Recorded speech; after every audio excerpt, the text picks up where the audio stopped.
நெல்லை மாவட்டத்தில் கடந்த 2 தினங்களாக பருவமழை பெய்து வரும் நிலையில் தாமிரபரணி ஆற்றில் வெள்ளப்பெருக்கு ஏற்பட்டுள்ளது. இதனால் குடியிருப்புகள் அருகில் உள்ள மக்கள் வசிக்கும் இடங்களில் அனைத்திலும் தண்ணீர் தேங்கியிருக்கிறது.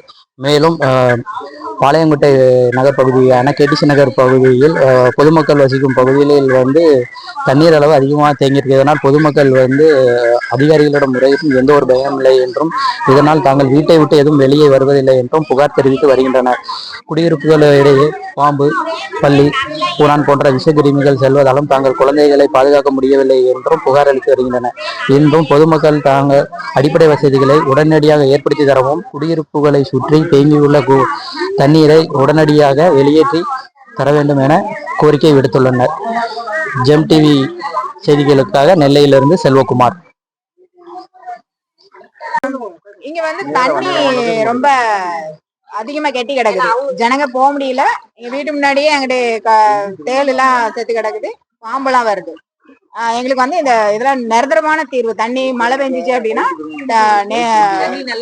நல்ல போறதுக்கு உண்டானது எங்களுக்கு தண்ணி வழி வைக்கணுங்க. அதே மாதிரி இங்க பாதை, இது மெயின் பாதை தானா, அதை அங்க பிளாக் பண்ணி வச்சிருக்காங்க. அது ஏன் என்னன்றது எங்களுக்கு அந்த பாதையும் எங்களுக்கு ரெடி பண்ணி கொடுத்துருங்க. இது நிரந்தர தீர்வு எங்களுக்கு தேவை. இது அதிகாரிகள்ட்ட எதுவும் இது வரைக்கும் சொல்லிருக்கீங்களா? அவங்க எலெக்ஷன் அப்போ அந்த மாதிரி எதுவும் அப்படின்னா அவங்களுக்கு தேவைங்கிறதுக்கு மட்டும் வர்றாங்க. இப்போ அந்த அனுராதா மேடம்னு ஒரு மேடம் வந்தாங்க. அவங்க அங்கேயும் நின்று பார்த்துட்டு போறாங்க. அவங்களும் தண்ணிக்குள்ள இறங்கி வந்தாதானே அந்த தண்ணியோட எங்களுக்கு நாங்க என்ன அனுபவிக்கிறோம், கால் வலி ஆகட்டும், வியாதி ஆகட்டும், எதனால நாங்க அனுபவிக்கிறோம், அது அவங்க நின்று பார்த்தாதான் அவங்களுக்கு தெரியும். அப்ப அவங்க தண்ணிக்குள்ளே இறங்குறதுக்கு தயங்குறாங்க. அங்க நின்று கரைக்கட்டு அங்க நின்று பாக்குறாங்க, தண்ணி இல்லாத இடத்துல இருந்து. அவங்க இறங்கி பாத்தீங்கன்னா தான் உங்களுக்கு என்ன பிரச்சனைங்கிறது, மக்கள் என்ன நாங்க என்ன அவதிப்படுறோங்கிறது உங்களுக்கு தெரியும். என் பேரு உமா.